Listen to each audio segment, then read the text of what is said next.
Alors, bonjour à tous. Aujourd'hui, on va voir comment est-ce que vous pouvez enlever le H1 vide sur le thème Shopify Down. On va voir ça, premièrement, en détectant si vous avez un H1 vide sur votre thème Shopify, comment est-ce qu'on peut l'enlever, et ensuite, comment est-ce qu'on peut remettre un H1 vide. Tout d'abord, j'ai pris un, euh, une boutique Shopify avec le thème Down, qu'on peut voir avec l'extension Koala Inspector.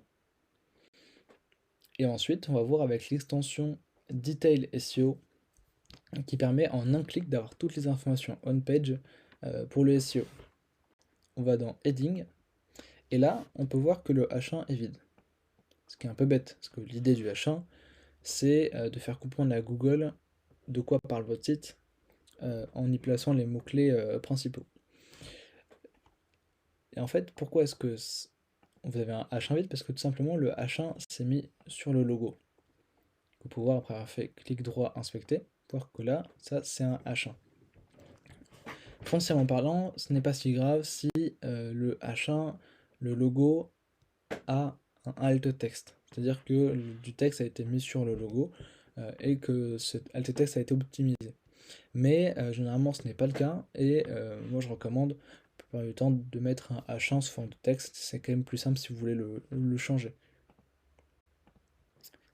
Maintenant, on va voir comment est-ce qu'on peut faire pour changer ce H1 vide. Bien, je vais prendre une boutique de test. Donc là, vous avez votre thème down.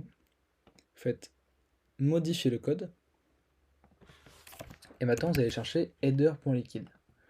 Lorsque vous l'avez trouvé, vous mettez sur la feuille du code et vous allez chercher H1. Vous verrez, c'est pas très compliqué, il n'y a pas besoin d'être un développeur pour faire ça. Vous voyez, là, il y a deux H1. Et donc, ce qu'on va faire, c'est qu'on va changer ce H1, mettre en div. Et là, il faut bien faire attention, il faut aussi changer le deuxième H1. Ça fait une boucle. Lorsque c'est le cas, vous faites enregistrer. Et vous revenez ensuite dans votre thème.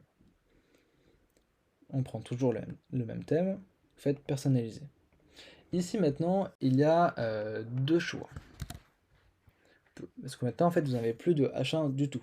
Donc, c'est important d'avoir un titre H1 pour mettre vos mots-clés principaux.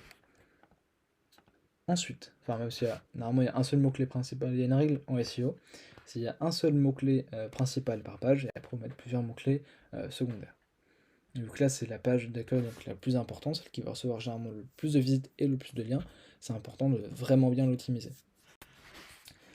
Donc là, il y a deux choix. Soit vous partez sur du liquide personnalisé. Ici, vous mettez ce bloc-là.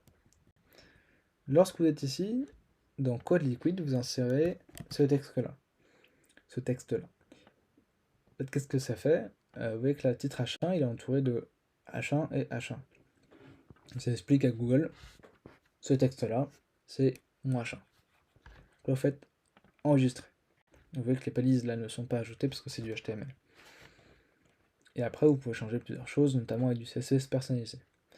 Ensuite, la deuxième option, c'est d'ajouter un texte enrichi.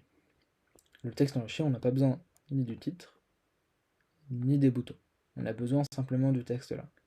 Vous allez l'enlever, vous allez mettre votre titre H1. Exemple, par exemple. Lorsque vous êtes ici, vous allez dans paragraphe. Et là, vous allez mettre en titre H1. Et donc là, vous avez donc votre titre H1 qui est ici. Et si vous, pareil, si vous voulez changer le texte, typiquement, vous allez dans CSS personnalisé, vous faites H1, hop, et là après vous pouvez changer les effets visuels pour avoir un titre H1 qui soit cohérent avec votre boutique. Donc maintenant, on peut enlever celui-ci par exemple, et donc là, sur votre boutique, le titre H1 exemple sera votre titre H1. Et ensuite, vous pouvez moi je recommande de le mettre en haut, dans le premier tiers du site. Mais si ça n'a pas grande importance, c'est toujours une bonne pratique. Voilà. Donc j'ai fini. Si vous souhaitez en savoir un peu plus, vous pouvez aller voir l'article de blog que j'ai fait sur ClickRoad, qui explique étape par étape comment faire. Aussi, si vous avez des besoins en accompagnement sur votre site web en termes de SEO, ClickRoad est une agence qui est spécialisée sur les boutiques Shopify.